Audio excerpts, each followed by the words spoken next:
আসসালামু আলাইকুম প্রিয় শিক্ষার্থীবৃন্দ, লেটসের পক্ষ থেকে তোমাদেরকে জানাই স্বাগতম। আজকে আমরা একটি বিখ্যাত সেমি অটোবায়োগ্রাফিক্যাল শর্ট স্টোরি অ্যারাবি নিয়ে আলোচনা করব। অ্যারাবি এটি একটি শর্ট স্টোরি। এই স্টোরিটি রচনা করেছিলেন বিখ্যাত আইরিশ নোভেলিস্ট এবং short story writer James Joyce. James Joyce তিনি জন্মগ্রহণ করেছিলেন 2 ফেব্রুয়ারি 1882 সালে আয়ারল্যান্ডে এবং তিনি মৃত্যুবরণ করেছিলেন 13 জানুয়ারি 1941 সালে সুইজারল্যান্ডে। জেমস জয়েস তার পুরো নাম হচ্ছে জেমস অগাস্টিন অ্যালোয়সিস জয়েস, যিনি ছিলেন একজন Irish novelist, short story writer, poet এবং লিটারারি ক্রিটিক।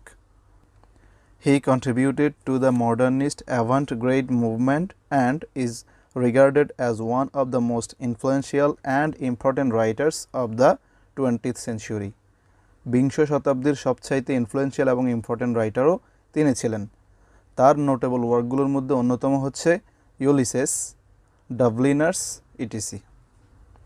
অ্যারাবি এটি হচ্ছে মূলত একটি শর্ট স্টোরি।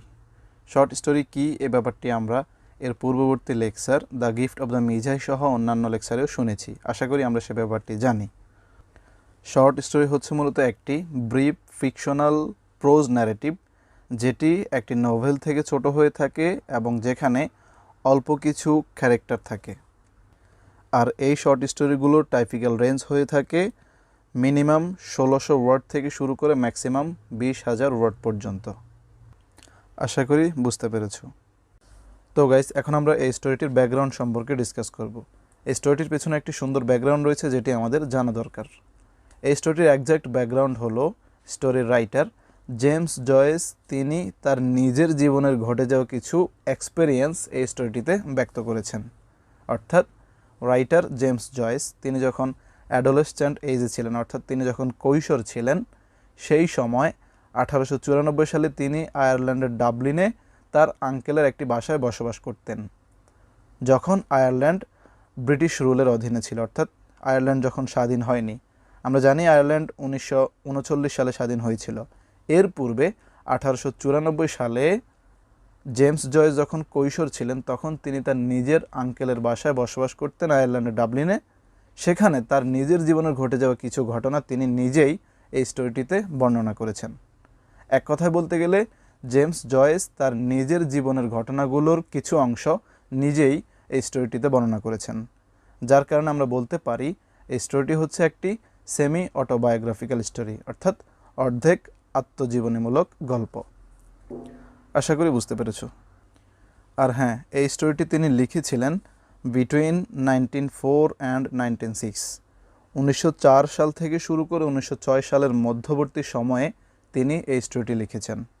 ঘটনাটি হচ্ছে 1894 সালের, আর তিনি লিখেছেন 1904 থেকে 6 সালের মধ্যে, অর্থাৎ ঘটনাটি ঘটে যাওয়ার প্রায় 10 থেকে 12 বছর পর তিনি এই স্টোরিটি লিখেছিলেন এবং এটি প্রকাশিত হয়েছে লিখার 10 বছর পর 1914 সালে ডাবলিনার্স নামক গ্রন্থে। এবং এই স্টোরিটিতে টোটাল পেজ রয়েছে 24।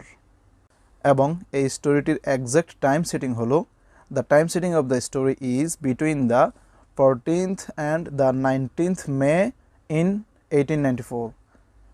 1894 সালের 14 মে থেকে শুরু করে 19 মে পর্যন্ত যেই 5 দিন সময় ছিল, সেই 5 দিন হচ্ছে মূলত এই স্টোরিটির এক্স্যাক্ট টাইম সেটিং। এবং এটির প্লেস সেটিং হলো ডাবলিন, যেটি আয়ারল্যান্ডের রাজধানী। আর ওই ডাবলিনের অর্থাৎ ওই ডাবলিন শহরের বিভিন্ন জায়গা হচ্ছে এই স্টোরিটির প্লেস সেটিং।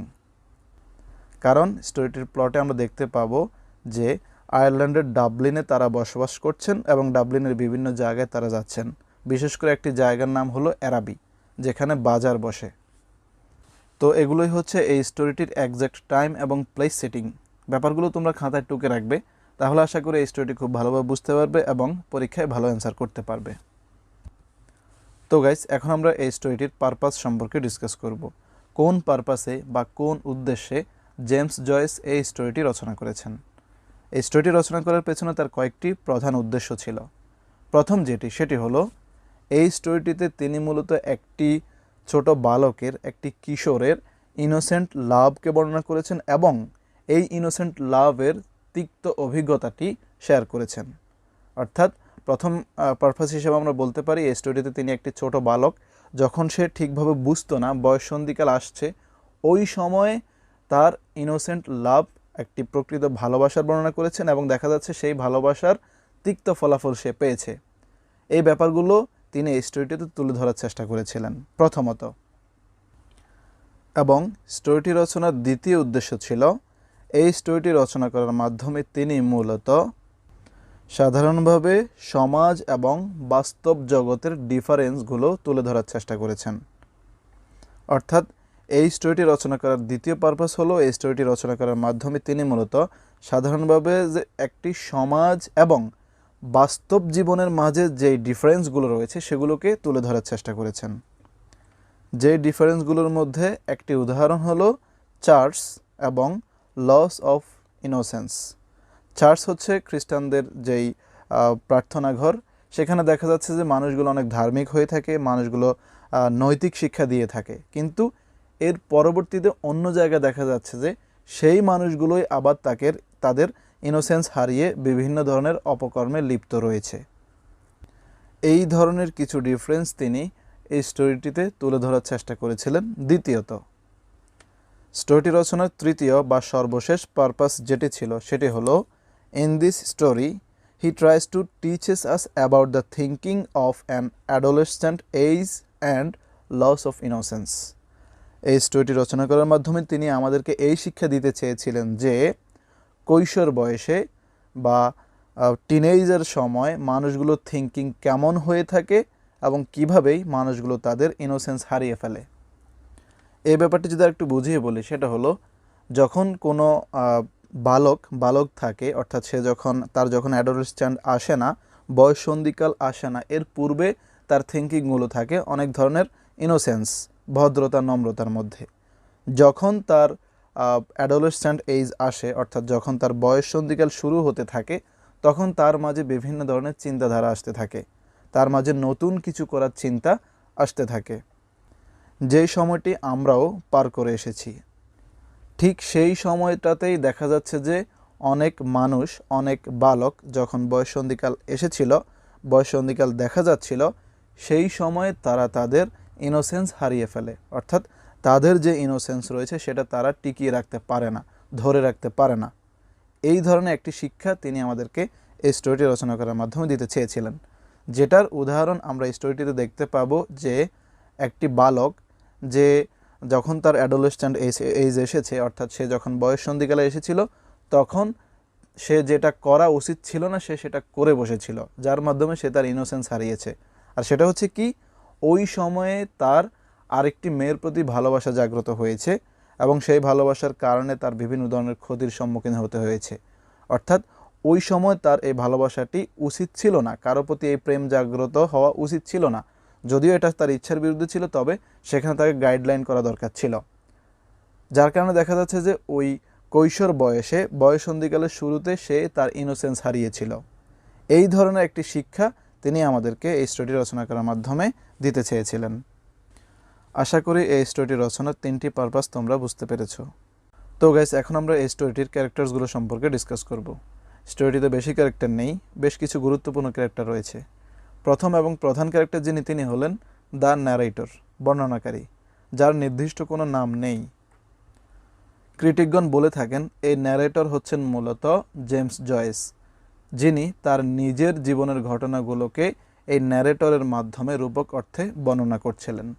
স্টোরিটির প্লটে আমরা দেখতে পাবো যে এই ন্যারেটর, সে হচ্ছে মূলত একটি কিশোর, যে আয়ারল্যান্ডের ডাবলিনে 1894 সালে তার আঙ্কেল আন্টিদের বাসায় বসবাস করে। যেখানে তারা বসবাস করতো সেখানে তেমন মানুষ ছিল না, শুনশান পরিবেশ ছিল। সেখানে একটি স্কুল রয়েছে, ওই স্কুলটি ছুটি হওয়ার পর দেখা যাচ্ছে যে ওই এলাকাতে কিশোর কিশোরীদের আগমন ঘটতো। এছাড়া ওই এলাকাটা তেমন মানুষ ছিল না, শুনশান পরিবেশ ছিল। স্টোরিটির প্লটে আমরা দেখতে পাবো যে এই ন্যারেটর তার এক প্রতিবেশী, যার নাম হচ্ছে মানগান, তার সাথে বন্ধুত্ব হয়েছিল। এবং একটা পর্যায়ে দেখা যাচ্ছে যে ওই মানগানের একটি বড় বোন রয়েছে, যে বোনকে এই ন্যারেটর ভালোবেসে ফেলেছিল। যদিও মানগানের ওই বোন ব্যাপারটি জানতো না এবং তার এই ভালোবাসার ফলাফল তিক্ত হয়েছে, যে ব্যাপারগুলো আমরা স্টোরিটির প্লটে দেখতে পাবো। যাই হোক, স্টোরিটির দ্বিতীয় ক্যারেক্টার হচ্ছে দ্য ন্যারেটরস আঙ্কেল, অর্থাৎ ন্যারেটর যে আঙ্কেলদের বাসায় বসবাস করতেন সেই আঙ্কেল। এবং এর পরবর্তী ক্যারেক্টার হচ্ছে দ্য ন্যারেটরস আন্ট, যে ন্যারেটর যেই আঙ্কেল আন্টিদের বসবাস করতেন সেই আন্টি হচ্ছেন ন্যারেটরস আন্ট। এবং এর পরবর্তী গুরুত্বপূর্ণ ক্যারেক্টার হচ্ছে মানগানস সিস্টার। মানগান সিস্টার হচ্ছে মূলত ন্যারেটরের যে একটি বন্ধু রয়েছে মানগান, তার বড় বোন। তার এই বড় বোনের প্রতি ন্যারেটর প্রেমাসক্ত হয়েছিল। অর্থাৎ স্টোরিটির প্লটে আমরা দেখতে পাবো যে ন্যারেটর এই মানগান সিস্টারের প্রতি প্রেমাসক্ত হয়ে যায়, সে মানগানের বোনকে ভালোবেসে ফেলে। এবং স্টোরিটিতে এটাও দেখব যে ন্যারেটরের চেয়ে এই মানগানের বোনের বয়স বেশি হওয়া সত্ত্বেও একটি মেয়েকে সে ভালোবেসে ফেলে, তবে মানগানের বোন ব্যাপারটি জানতো না। স্টোরিটির প্লটের প্রায় বেশিরভাগ অংশেই আমরা ন্যারেটরের এই মানগান সিস্টারের প্রতি যে ইনোসেন্স লাভ রয়েছে সেটি এবং এটির যে বিটার এক্সপিরিয়েন্স বা তিক্ত অভিজ্ঞতা রয়েছে সে ব্যাপারগুলো দেখতে পাবো। যাই হোক, এর পরবর্তী মাইনর ক্যারেক্টার হচ্ছে দ্য প্রিস্ট, একজন পুরোহিত। এই পুরোহিত মৃত্যুবরণ করেছেন, অর্থাৎ যে আঙ্কেল আন্টিদের বাসায় ন্যারেটর বসবাস করত তাদের বাসার পেছনে একজন পুরোহিতের বাসা ছিল। ওই পুরোহিত মৃত্যুবরণ করেছে এবং সেই পুরোহিতের ঘরে বিভিন্ন ধরনের ধর্মীয় সহ অন্যান্য জ্ঞানার্জনের বই ছিল। যাই হোক, এর পরবর্তী ক্যারেক্টার হচ্ছে ইয়ং ফিমেল শপকিপার। স্টোরিটির একদম শেষে আমরা দেখতে পাবো যে অ্যারাবি নামক একটি জায়গায় বাজার বসতো, ওই বাজারে একজন দোকানি হচ্ছেন এই ফিমেল শপকিপার। স্টোরিটির প্লটের একদম সর্বশেষ আমরা দেখতে পাবো যে ন্যারেটর যখন এই ফিমেল শপকিপারের দোকানে যায়, ফিমেল শপকিপার তার সাথে সুন্দর আচরণ করে না, রাগ হয়ে তাকে বলছে তোমার কি কিছু চাই। এই রাগ দেখে ন্যারেটর তখন বলল যে না, কিছু লাগবে না, থ্যাংক ইউ। যাই হোক, এর পরবর্তী দুটি মাইনর ক্যারেক্টার হচ্ছে মিসেস মার্সার এবং মানগান। মিসেস মার্সার তাকে আমরা প্লটে তেমন দেখতে পাবো না, এবং মানগান সে হচ্ছে মূলত ওই ন্যারেটরের বন্ধু।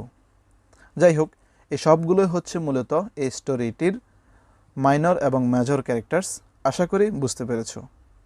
তো গাইস, এখন আমরা এই স্টোরিটির থিমসগুলো প্রসঙ্গে ডিসকাস করব। স্টোরিটিতে বেশ কয়েকটি গুরুত্বপূর্ণ থিমস রয়েছে। প্রথম যেটি সেটি হলো লস অফ ইনোসেন্স হারানো। এক কথা বলতে গেলে এই স্টোরিটির প্রধান মেসেজ যেটি আমরা এই স্টোরিটির প্লটে দেখতে পাবো সেটা হচ্ছে, স্টোরিটিতে আমরা দেখতে পাই যে একজন মানুষ নারীর প্রতি আসক্ত হয়ে তার ইনোসেন্স হারিয়েছিল। যেই অসম প্রেম, যেটার পরিণতি খুবই তিক্ত ছিল, যে অসম প্রেমের মাধ্যমে সে তার পড়াশোনা সহ ব্যক্তিগত জীবনের সব কিছু থেকে বিচ্ছিন্ন হয়ে যায়, যার মাধ্যমে সে মূলত তার ইনোসেন্সকে হারিয়ে ফেলে। যার কারণে এই স্টোরিটির একটি গুরুত্বপূর্ণ থিম হচ্ছে লস অফ ইনোসেন্স। এবং এর পরবর্তী থিম হচ্ছে লাভ অ্যান্ড সেক্সুয়ালিটি, ভালোবাসা এবং সেক্সুয়ালিটি।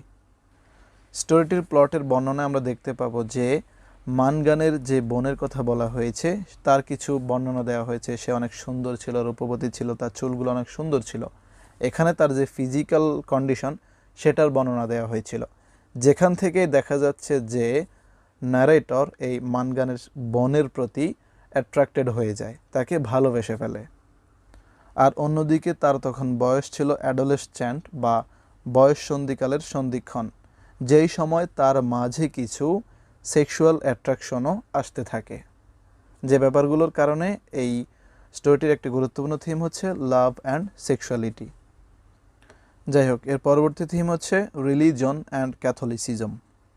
এখানে তিনি মূলত রূপক অর্থে রিলিজিয়াস যে পার্সনগুলো রয়েছে সেখানে অনেকগুলো মানুষ রয়েছে যারা নৈতিক শিক্ষা থেকে তাদের অবক্ষয় ঘটেছে, তাদের ব্যাপারগুলো তুলে ধরার চেষ্টা করেছেন। অর্থাৎ তিনি এটা বোঝাতে চেয়েছিলেন স্টোরিটিতে যে রিলিজন হচ্ছে পবিত্র, প্রত্যেকটা রিলিজন মানুষগুলোকে নৈতিক শিক্ষা দিয়ে থাকে, কিন্তু তৎকালীন আয়ারল্যান্ডে যে ক্যাথলিক পার্সনগুলো ছিল তারা চার্চে খুব ভালো ছিল, চার্চে তারা মানুষদেরকে নৈতিক শিক্ষা দিত এবং খুব ভালো নিজেদেরকে বোঝাতো। কিন্তু বাস্তব জীবনে দেখা যাচ্ছে যে ওই মানুষেরাই আবার বিভিন্ন ধরনের অপকর্মে লিপ্ত হতে থাকে।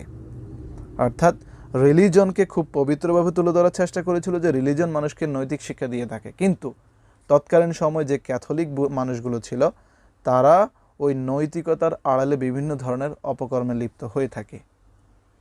যেই পার্থক্যগুলোকে তিনি এই স্টোরিটিতে রূপকর্থে তুলে ধরার কারণেই এই স্টোরিটির একটি গুরুত্বপূর্ণ থিম হচ্ছে রিলিজন অ্যান্ড ক্যাথলিসিজম। কারণ স্টোরিটির প্লটে তিনি বলেছিলেন his neighbours are strongly religious but they are also falsely pious. যাই হোক, এর পরবর্তী গুরুত্বপূর্ণ থিম হচ্ছে coming of age. Coming of age হচ্ছে একজন মানুষের জার্নি যেখানে তিনি চাইল্ডহুড থেকে অ্যাডোলেসেন্স এবং অ্যাডোলেসেন্স থেকে অ্যাডাল্টহুডের দিকে পদার্পণ করে। অর্থাৎ the definition of coming of age refers to the process of growing up or entering into adulthood. Coming of age মানে হচ্ছে একজন মানুষ তার চাইল্ডহুড থেকে অ্যাডোলেসেন্টে এবং অ্যাডোলেসেন্ট থেকে তার অ্যাডাল্টহুডের দিকে সে পদার্পিত হতে থাকে, সেই প্রক্রিয়া। স্টোরিটির প্লটে আমরা দেখতে পাবো যে দ্য ন্যারেটর, যিনি বর্ণনাকারী, তিনি প্রথমে ছিলেন চাইল্ডহুডে, অর্থাৎ তিনি একজন শিশু বা বালক ছিলেন। যখনই তিনি অ্যাডোলেসেন্টে বা কৈশোর বয়সে বয়ঃসন্ধিকালের দিকে পদার্পিত হয়েছেন, তখন তার মাঝে বিভিন্ন ধরনের যাতনা আসতে থাকে, নতুন কিছু করার চিন্তা ভাবনা আসতে থাকে, যার ফলশ্রুতি হিসেবে সে একটি মেয়েকে দেখে, যে হচ্ছে মানগানের বোন, তাকে দেখে তার প্রতি সে অ্যাট্রাক্টেড হয়ে থাকে, তাকে সে ভালোবেসে ফেলে। এই ধরনের থিঙ্কিংটা মূলত তার অ্যাডোলেসেন্সের কারণেই এসেছিল। এই যে কামিং অফ এইজ, সে আস্তে আস্তে এখন বাস্তবতাও শিখে যায়, এবং সে যে বাস্তবতা শিখেছে সেটির একটি উদাহরণ হলো ওই ঘটনাটি তিনি যখন বড় হয়েছেন, অর্থাৎ 10 বছর পর তিনি মূলত স্টোরিটি বর্ণনা করেছেন। অর্থাৎ তিনি যখন ছোট ছিলেন, কিশোর ছিলেন, তখন তিনি কিশোর, যখন বয়ঃসন্ধিকালে এসেছে তখনকার ঘটনাগুলো যখন তিনি অ্যাডাল্ট হয়েছেন তখন বর্ণনা করেছেন। ওই কামিং অফ এইজের ব্যাপারটি এই স্টোরিটিতে ফুটে উঠেছিল, যার কারণে এটির একটি গুরুত্বপূর্ণ থিম হচ্ছে কামিং অফ এইজ। তো এগুলোই হচ্ছে মূলত এই স্টোরিটির গুরুত্বপূর্ণ থিম। আশা করি বুঝতে পেরেছ।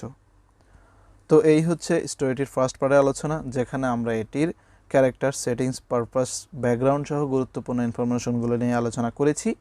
আর স্টোরিটির দ্বিতীয় পার্টে আমরা এটির ক্রিটিক্যাল সামারি, সিম্বল সহ বাকি গুরুত্বপূর্ণ ইনফরমেশনগুলো নিয়ে আলোচনা করব। যেহেতু ফার্স্ট পার্টটি দেখেছো, অবশ্যই সেকেন্ড পার্টটিও দেখে নেবে, তাহলে আশা করি এই স্টোরিটি খুব ভালোভাবে বুঝতে পারবে। দেখা হচ্ছে সেকেন্ড পার্টে। সে পর্যন্ত ভালো থাকো, সুস্থ থাকো, ধন্যবাদ।